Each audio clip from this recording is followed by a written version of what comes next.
В эфире программа «Актуальное интервью» в студии Дарья Короленкова. Здравствуйте. Каждое лето сотни абитуриентов определяются с поступлением в выбранные вузы и колледжи. Начинается приемная кампания, с особенностями которой мы сегодня поговорим с первым заместителем министра образования и науки Республики Михаилом Юрьевичем Присяжным. Михаил Юрьевич, здравствуйте. Здравствуйте. Давайте начнем с того, с какого числа вообще стартует приемная кампания в этом году, да, в вузы, колледжи? Это устоявшаяся практика. 20 июня – единый день, когда начинается прием заявлений от абитуриентов.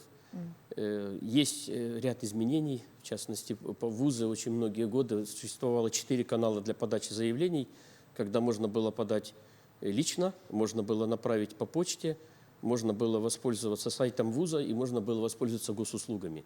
Но в связи с тем, что все-таки вузов много в стране, да, они использовали разные информационные системы, в этом году при подаче заявлений в вузы возможность подачи через сайт вуза она исключается.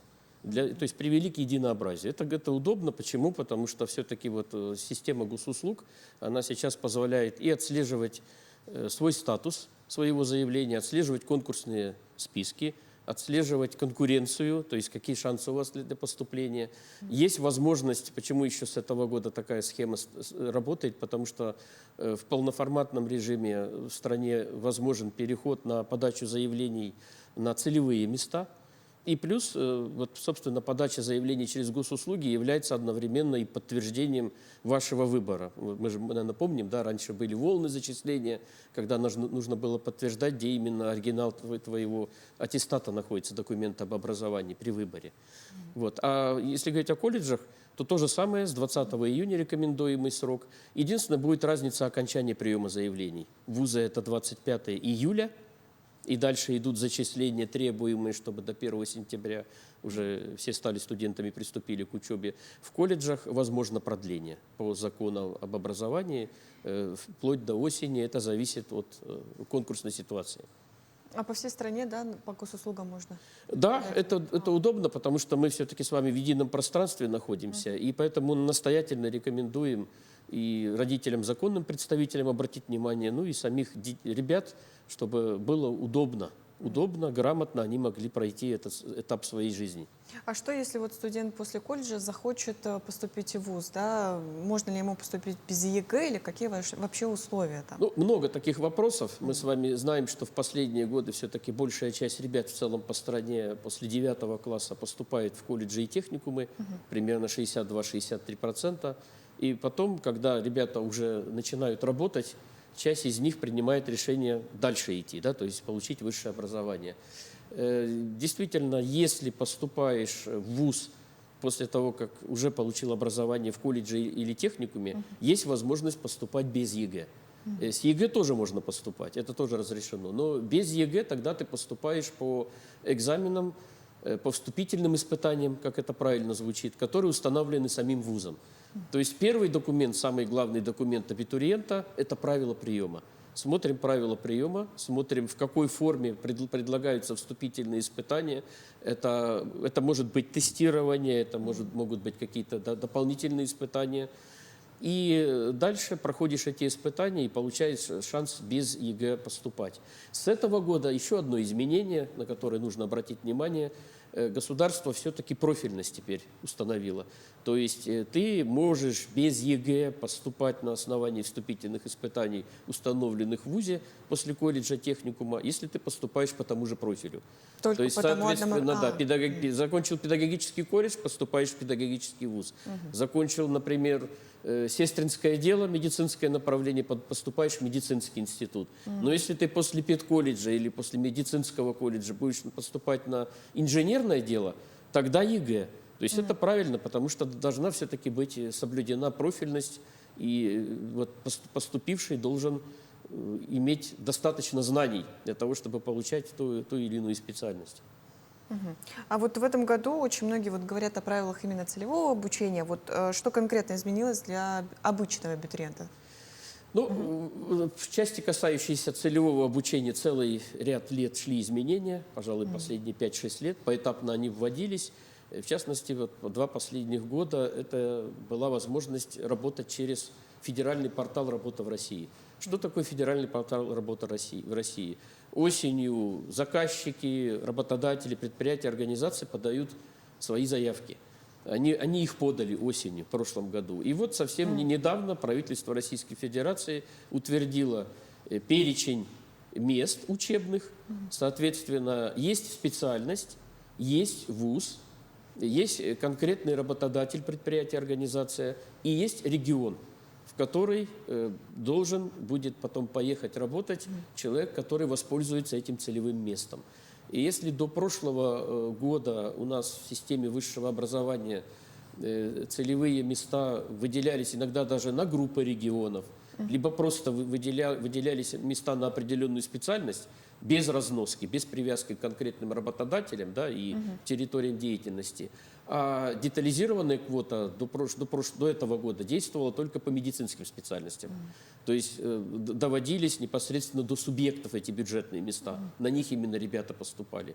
Для нашей республики это было более 10 вузов подведомственных Минздраву России. В этом году детализированная квота доведена до каждого субъекта, до каждого, можно сказать, будущего рабочего места. Всего 932 на данный момент детализированные квоты, то есть заказчики заявились осенью, и государство утвердило эти места. Именно в интересах именно вот работодателей, которые работают у нас в республике. И с 20 июня они станут уже видны абитуриентам. То есть абитуриент заходит через госуслуги, и, соответственно, он на портале «Работа в России» находит ту специальность, на которую он хочет поступить, и смотрит, есть ли по ней целевые места. Может ли он поступить в более таком льготном режиме на бюджетные места. А в другом городе также, да, может посмотреть? В другом городе также, ну и понятно, что система открытая, такие же заявки сделали и многие другие регионы страны, и многие другие предприятия. Понятно, что можно воспользоваться и поступать и на бюджетные места, которые установлены другими работодателями. Вот есть информация, что сокращаются платные места именно по экономике и вот юриспруденции, да, вот это что, вот почему так? Ну, да, вот много лет подряд у нас с вами увеличилось количество бюджетных мест. И сейчас мы с вами видим, что даже вот в вузах на территории республики их почти 5500 бюджетных мест, только в вузах на территории республики. А абитуриентов, ребят, вернее, сдающих единый государственный экзамен, около 8000. То есть обеспеченность бюджетными местами очень высокая, и поэтому вот ваш предыдущий вопрос был правильный. То есть не поступают в вузы сейчас не только те, кто после 11 класса приходит, но и те, кто уже после колледжа и техникума приходит. И на тех хватает бюджетных мест. Теперь государство вот второй год подряд, и в этом году особенно четко, оно уже стало устанавливать, по сути, тоже контрольные цифры приема, то есть установленное конкретное количество мест для приема не только на бюджетной основе, это то, что разыгрывается на конкурсной основе, и дальше уже можно поступать туда, но и на платной основе. Для чего это делается? Это делается для того, чтобы регулировать рынок труда, потому что, значит, часть все-таки наших с вами граждан, да, выпускников школ, они выбирали иногда из того, что легче поступить, но это не всегда дает потом работу. И создавалась ситуация на рынке труда, когда есть люди с высшим образованием, но не всегда их знания могут быть применены в экономике. И второе, что все-таки даже несмотря на то, что это платное обучение, это выбор самого человека, но все-таки ведь стоимость этого обучения, она в России значительно ниже, чем сами затраты на это обучение. Государство несет затраты. Поэтому сейчас государство, все-таки делая акцент на бюджетных местах, ресурсы желает выделять тем же педагогам, например, учителям, врачам, чтобы они могли получить доступ и к преподавателям, и к аудиториям, и к общежитиям. Вот в Якутии, да, какие специальности сегодня больше всего нужны? Ну, мы здесь постоянно взаимодействуем с прогнозом потребностей рынка труда. Вот из последних данных, которые мы имеем от Государственного комитета по занятости населения, потребность в кадрах по республике около 70 тысяч мест. Из них есть такие оценки, это 52% от всей потребности, это работники со средним профессиональным образованием. Именно поэтому у нас сейчас, да, в республике мы очень активно поддерживаем колледжи и техникумы. и на федеральном уровне это тоже поддержка есть. И порядка 38% это работники с высшим образованием. Ну и если посчитать, остается около 10% это те вакансии, где есть неквалифицированные так называемые работники. То есть, в принципе, рынок труда, он говорит простую вещь, да, нужны рабочие руки, конкретные навыки, которые нужны на производстве. Если говорить по отраслям, то здесь с близкими показателями по нехватке это 4 направления. Это здравоохранение и социальные услуги, это транспорт и хранение, добыча полезных ископаемых и образование. Тоже относится к числу дефицитным, то есть почти 10 тысяч мест тоже вот у нас прогнозируется. Может быть, есть специальности современные более в колледжах, техникумах, да, которые открылись в этом году? Да, ну вообще федеральные государственные образовательные стандарты очень активно изменились и на вузовском уровне, и на уровне среднего профессионального образования, и появились совершенно новые специальности.